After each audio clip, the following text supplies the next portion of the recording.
আচ্ছা, কেমন হতে পারে যদি আপনাকে একটি ভার্চুয়াল রিয়েলিটি গেমে প্রবেশ করানো হয় আর সেখান থেকে বাঁচতে হলে আপনাকে অন্যদেরকে মারতে হবে। আর এর সাথে সাথে অন্যান্য বিপদ তো আছেই। ইমোশন বর্তমান ব্যবসায়ের অনেক বড় একটি হাতিয়ার। আর এই হাতিয়ারকে কাজে লাগিয়ে একটি গেম নির্মাতা কোম্পানি মৃত্যুর খেলায় নেমে পড়ে। উদ্দেশ্য চ্যানেলের টিআরপি। আর এই টিআরপি ধরে রাখতে তারা ইচ্ছাকৃতভাবে গেমের ভেতরে বিভিন্ন জটিলতা সৃষ্টি করে কিছু মানুষকে শেষ পর্যন্ত বাঁচিয়ে রাখে। তাই বুঝতেই পারছেন এই মুভিটির প্রত্যেকটি অংশই খুবই ইন্টারেস্টিং হতে চলেছে। তাই বলবো ভিডিওটি শেষ পর্যন্ত দেখবেন। আর যেহেতু এটি একটি নতুন চ্যানেল, তাই আপনাদের একটি সাবস্ক্রাইব আমাদের জন্য খুবই গুরুত্বপূর্ণ। তাই চলুন গল্প শুরু করা যাক। মুভিটির শুরুতেই অ্যান্থনি নামের একজন অপরাধীকে দেখানো হয়। সে নিজের স্ত্রীকে খুন করেছে, কিন্তু সে বারবার বলে সে নাকি তার স্ত্রীকে খুন করেনি। কিন্তু সমস্ত প্রমাণ তার বিরুদ্ধে হওয়ায় তাকে জেলে পাঠানো হয়। আর তার দুই সন্তানও অনাথ হয়ে যায়, কারণ তারা জানে তার বাবা আর কখনো ফিরে আসবে না। কিন্তু এখানে একটি প্রাইভেট কোম্পানি সরকারকে অফার করে সমস্ত অপরাধী যারা জীবনে কোনো না কোনো ক্রাইম করেছে তাদেরকে একটি ভার্চুয়াল রিয়েলিটির গেমে প্রবেশ করানোর। আর এই কোম্পানিটি ভার্চুয়াল রিয়েলিটির ব্যবহার করে তাদেরকে একটি গেমে প্রবেশ করায়। সেখানে তাদেরকে বিভিন্ন স্টেজ পার করতে হবে। এই গেমে তারা কোনো আঘাত পেলে সেটা তাদের বাস্তব শরীরেও থাকবে, অর্থাৎ এই গেমে কেউ মারা গেলে সে সত্যি সত্যি মারা যাবে। আর শেষে যেই একজন বেঁচে যাবে তাকে সারা জীবনের জন্য ছেড়ে দেওয়া হবে বাস্তব জীবনে, অর্থাৎ সে অপরাধী অন্য সব সাধারণ মানুষের মতোই বাঁচতে পারবে। আর এখানে অ্যান্থনির যেহেতু নিজেকে নির্দোষ প্রমাণ করার আর কোনো উপায় নেই, তাই সে কোম্পানির অফার গ্রহণ করে। অর্থাৎ সেও এখন অন্য সব অপরাধীর মতো গেমে প্রবেশ করে বাঁচার জন্য লড়াই করবে। এরপর আমরা গেমের হোস্টকে দেখতে পাই। আর টোটাল 10 জন অপরাধী টেলিপোর্টের মাধ্যমে গেমে প্রবেশ করানো হয়। তাদের সাথে হোস্টও ছিল। সে তাদেরকে বলে তোমাদেরকে কোনোভাবে জীবন বাঁচিয়ে সেফ জোনে পৌঁছাতে হবে। আর এটা তোমরা বুঝতে পারবে তোমাদের গলায় লাগানো একটি বেল্টের মাধ্যমে। বেল্টটিতে লাল বাতি জ্বললে বুঝবে যে তুমি সেফ জোন থেকে অনেক দূরে আছো। আর হলুদ বাতি জ্বললে বুঝবে যে তুমি সেফ জোনের কাছাকাছি আছো। আর সবুজ বাতি জ্বললে বুঝবে যে তুমি সেফ জোনে পৌঁছে গেছো। আর এখানে তোমরা যদি মারা যাও তাহলে রিয়েল লাইফেও তোমরা মারা যাবে, কারণ সেখানে আমাদের চিকিৎসকেরা তোমাদের বডিতে এমন একটা ইনজেকশন প্রয়োগ করবে যাতে তোমরা প্যারালাইজড হয়ে যাবে। আর শেষ পর্যন্ত যে বাঁচতে পারবে তাকে আসল জীবনেও ছেড়ে দেওয়া হবে। আর এখানে তোমরা চাইলে একজন আরেকজনকেও মারতে পারো। আর এর মধ্যে সেখানে মাংসাশী ডাইনোসর এসে পড়ে। আর হোস্ট সেখান থেকে চলে যায়। সেখানে একটি ডাইনোসর এসে একটি পার্টিসিপেন্টকে গিলে ফেলে। অর্থাৎ এই প্রতিযোগী ভার্চুয়াল রিয়েলিটি গেমে মারা যাওয়ার পর এখন বাস্তব জগতেও মারা যাবে। আর এটা দেখে ভয় পেয়ে সব প্রতিযোগীরা সেখান থেকে দৌড়ে এলোমেলোভাবে পালাতে শুরু করে। আর হোস্ট কন্ট্রোল রুমে চলে আসে। এখান থেকে সবকিছু কন্ট্রোল করা হচ্ছিল। তখন সেখানে সাভানা আসে আর তাকে বলে আগের থেকে অনেক বেশি লোক আমাদের এই চ্যানেলে যুক্ত হয়েছে, তাদের বোধহয় এই গেমটি খুবই পছন্দ হয়েছে। আর এই সাভানা হলো এই ভার্চুয়াল গেমের ডিরেক্টর। এখানে গেমের ভেতরে আমাদেরকে বিলি নামের একটি মোটাসোটা লোককে দেখানো হয়। সে অ্যালবার্টের ওপর হামলা করে। তখন অ্যালবার্ট তার কাছে মাপ চায়, আর বিলি তাকে ছেড়ে চলে আসতে ধরলে অ্যালবার্ট লাফিয়ে তার উপরে উঠে তার কান কামড়ে ধরে। বিলি কোনো মতে তাকে ছাড়িয়ে সেখান থেকে পালিয়ে যায়। আর এখানে বলে রাখি এই অ্যালবার্ট হঠাৎ করে যাকে তাকে কামড়ে দেয়। আর এদিকে হোস্ট দর্শকদের এই গেমের বিভিন্ন স্টেজ সম্পর্কে বলছিল। এই গেমে মোট 4টি স্টেজ আছে। প্রত্যেকটি স্টেজের নিয়ম আলাদা, খেলার ধরনও আলাদা। তবে একটি বিষয়ের মিল রয়েছে, সেটি হলো প্রত্যেকটি স্টেজেই মাংসাশী ডাইনোসর আছে। অর্থাৎ আপনারা বুঝতেই পারছেন মুভিটির প্রত্যেকটা অংশই খুবই ইন্টারেস্টিং হতে চলেছে। আর হোস্ট এখন সেই প্রতিযোগী সম্পর্কে বলছে যে এখন মারা যেতে চলেছে। সে নাকি একটি সম্পূর্ণ স্কুলকে বোম ব্লাস্ট করে ধ্বংস করে ফেলেছে। অর্থাৎ এখন সে তার কৃতকর্মের সাজাই পাচ্ছে। আর এখন বিলি নামের সেই মোটাসোটা লোক যে অ্যালবার্টের থেকে কোনো মতে পালিয়ে বেঁচেছে, সে জয় নামের একটি মেয়ের ওপর হামলা করে। বিলি মেয়েটিকে প্রায় মেরেই ফেলেছিল। তখনই অ্যান্থনি এসে বিলিকে ধাক্কা দিয়ে মেয়েটিকে বাঁচায়। কিন্তু বিলি তো একটু বেশি বড়সড় ছিল। সে অ্যান্থনিকে মারতে শুরু করে। অ্যান্থনি কোনোভাবেই বিলির সাথে পেরে উঠছিল না। তখন সে কিছু বালি বিলির মুখে ছুঁড়ে মারে। এতে বিলি আশেপাশের কিছুই দেখতে পায় না। আর অ্যান্থনি তখন একটি পাথর দিয়ে বিলির মাথায় আঘাত করে তাকে দুর্বল করে ফেলে। তারপর সে পাথর ফেলে চলে আসছিল। তখন জয় নামের সেই মেয়েটি পাথরটি দিয়ে বিলির মাথায় বারবার আঘাত করে বিলিকে মেরেই ফেলে। এটা দেখে অ্যান্থনি খুব ভয় পেয়ে যায়। তখন জয় বলে আমাদেরকে সার্ভাইভ করার জন্য এটা তো করতেই হতো। তারপর তারা দুজন মিলে সেই ফরেস্ট থেকে দূরে যেতে শুরু করে। কিছুক্ষণের মধ্যে সেখানে বেশ কিছু ছোট ডাইনোসর আসে, যারা একজন আরেকজনের সাথে ঝগড়া করতে শুরু করে। আর অন্যদিকে বাস্তব জগতে অর্থাৎ রিয়েল লাইফে কিছু মানুষ এই গেমের বিরুদ্ধে প্রোটেস্ট করছিল। তারা মনে করছিল এই গেমের ভেতর আসামিদের সাথে অতিরিক্ত জুলুম করা হচ্ছে, তাই তারা এই গেমটি বন্ধের দাবি করছিল। আর অন্যদিকে লারা নামের একজন রিপোর্টার অ্যান্থনির বাসায় আসে অ্যান্থনির ছেলে মেয়ের স্টেটমেন্ট নেওয়ার জন্য। এই লারা আসলে গেম কোম্পানির জন্যই কাজ করে। এখানে অ্যান্থনির ছেলেমেয়েরা কান্নাকাটি করবে আর সেগুলো তারা দর্শকদের কাছে বিক্রি করবে। কিন্তু এখানে বলে রাখি লারা এই কোম্পানিতে একটি সিক্রেট মিশন নিয়েও কাজ করছে, যেটা আপনারা পরে জানতে পারবেন। অ্যান্থনির মেয়ে তার বাবার জন্য মেসেজ দেয় যে তোমাকে কোনো না কোনোভাবে লড়াই করে ফিরে আসতে হবে। আর অ্যান্থনির ছেলে বলে যে আমার বাবা নির্দোষ, সে আমার মাকে কোনোভাবেই খুন করতে পারে না, এই গেমটি বন্ধ করা উচিত। তারপর লারা সেখান থেকে চলে আসে। আর এই ভিডিও মেসেজটি তারা অ্যান্থনিকে কোনো একটি স্টেজে মোটিভেট করার জন্য দেখাবে তাদের গেমের টিআরপির স্বার্থে। লারা যখন সেখান থেকে চলে আসছিল তখন রাস্তায় অনেক মানুষ তাদেরকে ঘিরে ধরে এই গেমটি বন্ধ করার দাবিতে। তাই তারা দ্রুত গাড়িতে উঠে সেখান থেকে চলে আসে। আর এদিকে ভার্চুয়াল রিয়েলিটির গেমে জয় ও অ্যান্থনি যখন একসাথে শান্তভাবে যাচ্ছিল তখন হঠাৎই জয় অ্যান্থনির ওপর আক্রমণ করে আর কোনোভাবে একটি রশি তার গলায় জড়িয়ে তাকে একটি গাছের সাথে ঝুলিয়ে দেয়। কারণ জয় মনে করছিল অ্যান্থনি যদিও তাকে বাঁচিয়েছে কিন্তু পরবর্তীতে সে তো তার জন্য সমস্যার কারণই হবে। আর এদিকে লারা অডিয়েন্সের উদ্দেশ্যে বলে যে জয় একজন সাইকোপ্যাথ, তার মানসিক ভারসাম্য ঠিক নেই। আর এই গেম স্টার্ট হওয়ার আগে লারা সমস্ত ক্রিমিনালের ইন্টারভিউ নিয়েছিল। সেখানে জয় লারার কোনো প্রশ্নের উত্তর তো দেয়ই না, বরং লারাকে শান্তভাবে কাছে ডাকে এবং হঠাৎ করেই তার উপর আক্রমণ করে, কিন্তু সিকিউরিটি গার্ডরা তাকে বাঁচিয়ে নিয়েছিল। আর টিভিতে অ্যান্থনির ছেলেমেয়েরা তার বাবার এই অবস্থা থেকে খুব কষ্ট পাচ্ছিল। তারা প্রে করছিল যে কোনোভাবে যেন তার বাবা এই অবস্থা থেকে মুক্তি পায়। আর তখনই অন্য একজন অপরাধী এসে অ্যান্থনির রশিটি খুলে দেয়। এই অপরাধীর নাম বেন। বেন বলে যে আমাদেরকে এই গেমে এগিয়ে যেতে হলে টিম ওয়ার্ক করতে হবে, একা একা এখানে বেশিক্ষণ টেকা যাবে না। অ্যান্থনিও বেনের কথার তাৎপর্য বুঝতে পারে আর একসাথে সে জায়গা পরিত্যাগ করে। আর কম্পিউটারের স্ক্রিনে লারা বেনের একটি ইন্টারভিউ দেখছিল। সেখানে বেন বলছিল যে আমি অপরাধী হলেও এই ব্যবস্থাকে পরিবর্তন করতে চাই। লারা এটা বুঝতে পারছিল না যে বেন কিসের কথা বলছে। তখনই সেখানে ডিরেক্টর সাভানা চলে আসে আর লারাকে এসব ইন্টারভিউ দেখতে মানা করে আর বলে তোমার যে কাজ সেটাই মনোযোগ দিয়ে করো, না হলে তুমি আমাদের কোম্পানি থেকে বেরিয়ে যেতে পারো, কারণ তোমার এই জায়গা দখল করার জন্য অনেকেই বসে আছে। আর এখন আমাদেরকে টাকার নামের একটি লোককে দেখানো হয় যে ডাইনোসর থেকে পালিয়ে জঙ্গলের মাঝখান দিয়ে যাচ্ছিল, কিন্তু তখনই হঠাৎ সে তার পায়ে খুবই বড়সড় আঘাত পায়। সে ঠিকমতো চলতে পারছিল না। তখনই তার সামনে দুই ভাইয়ের একটি গ্যাং চলে আসে যারা খুবই ভয়ঙ্কর। তারা নিজেরা সার্ভাইভ করার জন্য টাকারকে মারতে যাচ্ছিল। তখন টাকার বলে তোমরা যদি আমাকে ছেড়ে দাও তাহলে আমি তোমাদেরকে এখান থেকে বের হওয়ার পর অনেক টাকা দেব, যেটা দিয়ে তোমার মায়ের চিকিৎসা সম্ভব। কিন্তু এখানে ছোট ভাইটি টাকারের কথায় বিশ্বাস করে না, সে টাকারকে মারতে শুরু করে। কিন্তু এখানে বড় ভাই ছোট ভাইকে থামায়, কারণ তাদের মায়ের চিকিৎসার জন্য অনেক টাকার প্রয়োজন। তারা যদিও এখান থেকে বেরিয়ে যায় তবুও তারা এত টাকা জোগাড় করতে পারবে না। কিন্তু ছোট ভাইটি তার কথায় রাজি হচ্ছিল না। তখন বড় ভাইটি বলে তুমি যদি ওকে মারতে যাও তাহলে আমি তোমাকে মেরে ফেলবো। আর তখনই তাদের কাছে ডাইনোসর চলে আসে, তাই তারা তিনজন সেখান থেকে দৌড়ে পালাতে শুরু করে। কিন্তু ডাইনোসরগুলো তাদের খুবই কাছে চলে এসেছিল। তখন কম্পিউটার স্ক্রিন থেকে হোস্ট এ সব কিছু দেখছিল। সে তার প্রযুক্তি ব্যবহার করে ডাইনোসরগুলোকে সেখান থেকে ভ্যানিশ করে ফেলে, কারণ যদি এখানে কোনো প্রতিযোগী মারা যায় তাহলে তাদের প্রতিযোগী সংখ্যা কমে যাবে আর তারা তাদের গেমের অন্য স্টেজে টিআরপি ধরে রাখতে পারবে না। তাই সে ইচ্ছাকৃতভাবে ডাইনোসরগুলোকে ভ্যানিশ করেছে। এর প্রতিযোগীগুলোকে শেষ পর্যন্ত বাঁচিয়ে তারা গেমের টিআরপি ধরে রাখবে। তো আপনারা বুঝতেই পারছেন টাকার জন্য মানুষের জীবন নিয়ে তারা কিভাবে খেলছে। একদিকে তাদের জীবন মরণ লড়াই আর অন্যদিকে সেটা দর্শকদের সামান্য বিনোদনের খোরাক। এদিকে অ্যান্থনি আর বেন ডাইনোসর থেকে বেঁচে সেফ জোনে পৌঁছে যায়। আর স্টেফিনি নামের একটি মেয়ের দিকে অ্যালবার্ট হামলা করতেই যাবে, তখনই তাদের সেফ জোন অন হয়ে যায়। এভাবে মোট 8 জন প্রতিযোগী স্টেজ 1 কমপ্লিট করে সেফ জোনে পৌঁছে যায়। এটি একটি চেম্বার, এটিতে প্রবেশ করার সাথে সাথেই তারা তাদের গলায় লাগানো বেল্টির কারণে অজ্ঞান হয়ে যায়। আর এদিকে হোস্ট টিভি স্ক্রিনের সামনে সবাইকে বলছিল যে 10 জনের মধ্যে থেকে 8 জন প্রতিযোগী স্টেজ 1 কমপ্লিট করেছে। আর এর সাথে সাথে সে কিছু বাচ্চাদেরকে আকৃষ্ট করে কিছু পুতুলের বিজ্ঞাপন দেয়, যেগুলো সেই আসামিদের অবয়বেই বানানো। সে বলে তোমার ফেভারিট হিরো দ্রুত কালেক্ট করে নাও। তো বুঝতে পারছো এভাবে তারা ভালোই বিজনেস চালাচ্ছিল, কিন্তু কিছুক্ষণ পরে তারাও সমস্যায় পড়বে। এরপর চেম্বারে তাদের সবার জ্ঞান ফিরে আসে। তাদের হাত সেকলে বন্দি ছিল আর তাদের সামনে একটি স্ক্রিনের মধ্যে একটি মেজ দেখা যাচ্ছিল।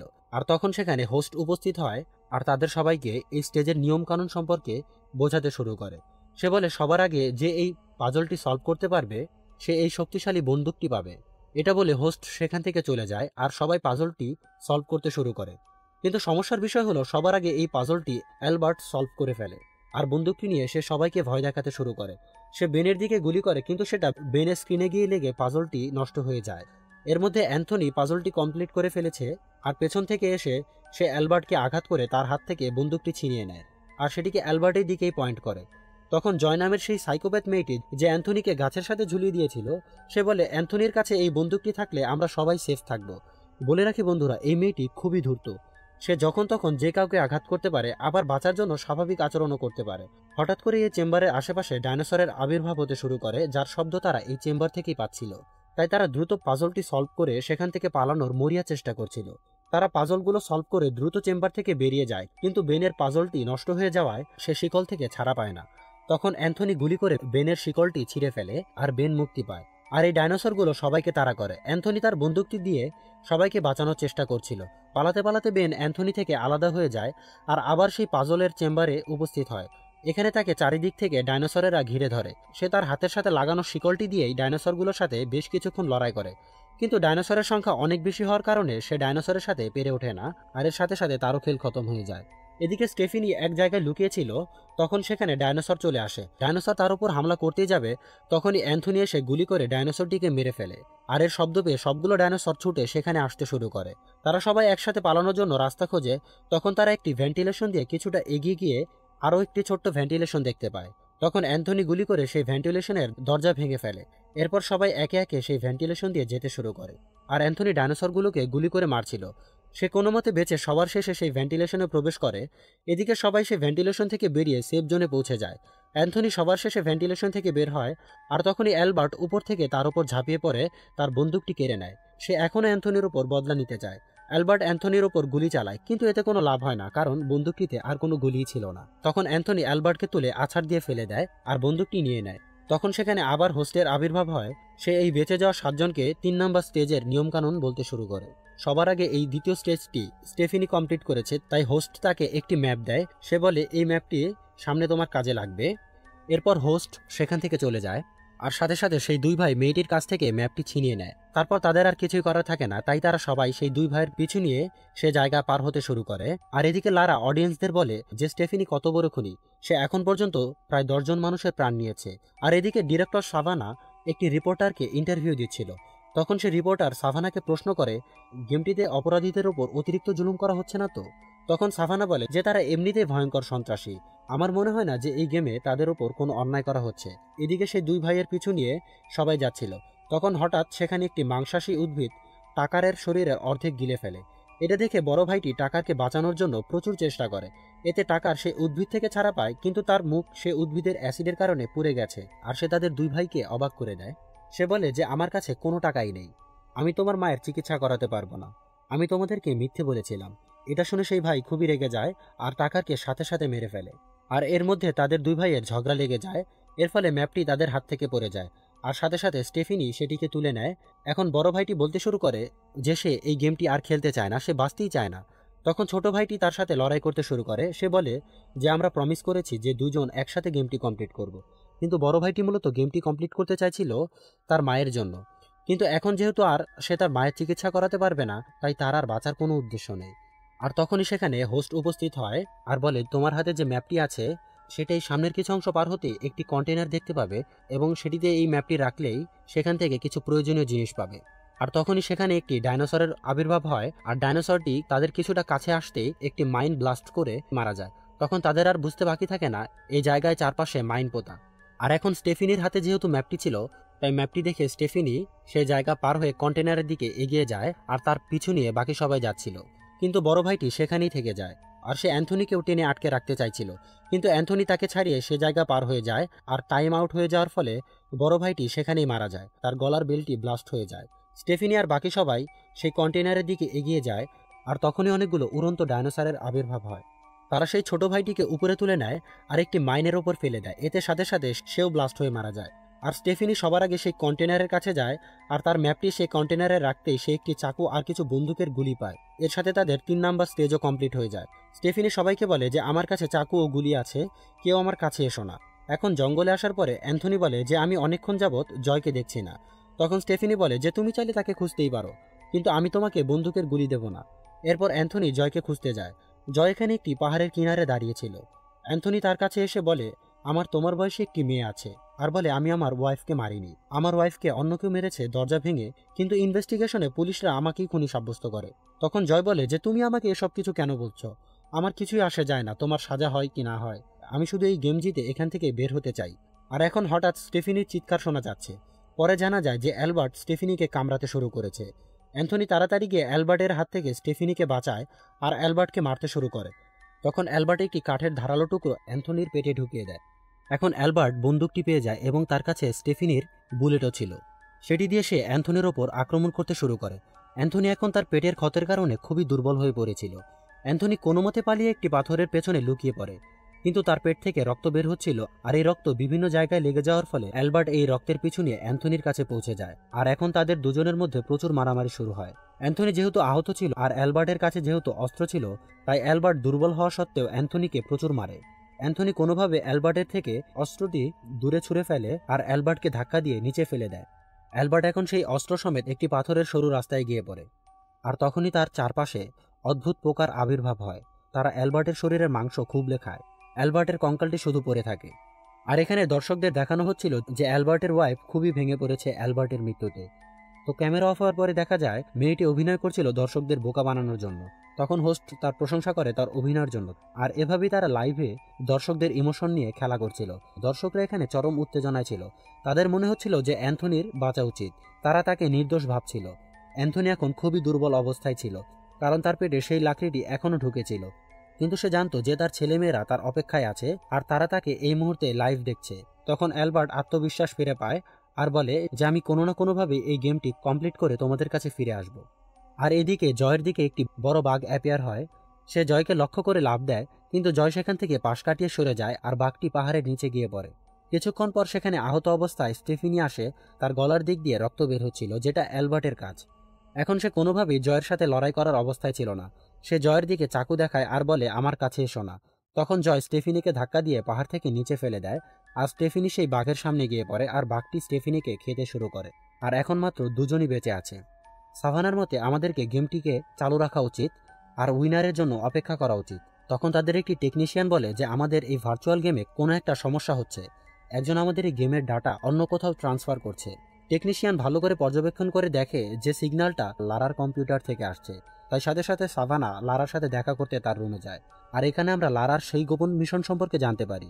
লারা আসলে কোনো রিপোর্টার না, সে একজন সিক্রেট গভর্নমেন্ট এজেন্ট। সে এখানে তাদের এই গেমের সমস্ত তথ্য জোগাড় করতে এসেছে। সে সাভানা আর তার সাথে থাকা সিকিউরিটি গার্ডকে মেরে ফেলে, আর সাথে আরেকজন গার্ড লারাকে সাহায্য করছিল। আর এদিকে অ্যান্থনি আর জয় মরুভূমিতে উপস্থিত হয়, আর তারা দুজন সামনাসামনি চলে আসে। তারা দুজন একজন আরেকজনকে আক্রমণ করতে যাবে, তখনই তাদের গলায় থাকা বেল্টের কারণে তারা অজ্ঞান হয়ে যায়। কিছুক্ষণ পর সেখানে হোস্ট অ্যাপিয়ার হয়, আর তখনই অ্যালবার্টের ছেলে মেয়ের সেই ইন্টারভিউর ভিডিওটি অ্যালবার্টকে দেখানো হয়, আর তাদেরকে সে লাস্ট স্টেজের সম্পর্কে বলে। অ্যান্থনি আর জয়ের পায়ে শেকল লাগানো ছিল, আর তাদের চারপাশে একটি নির্দিষ্ট জায়গা জুড়ে বৃত্ত ছিল, এবং এর মধ্যে কোথাও দুটো চাবি রাখা আছে। সে চাবিগুলোকে দিয়ে তাদের পায়ের লক খোলা যাবে।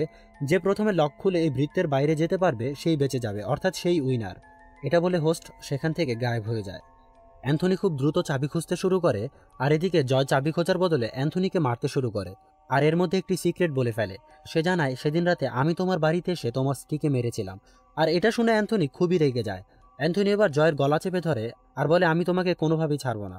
কিন্তু এই গেম নির্মাতারা কোনো মতেই চাচ্ছিল না যে তাদের মারামারি এত দ্রুত শেষ হয়ে যাক, কারণ যতক্ষণ পর্যন্ত তাদের মারামারি চলবে ততক্ষণ পর্যন্ত দর্শক তাদের চ্যানেলে থাকবে। তাই হোস্ট তাদের টেকনিশিয়ানকে বলে সেই মরুভূমিতে বেশ কিছু টিরেক্স নিয়ে আসতে।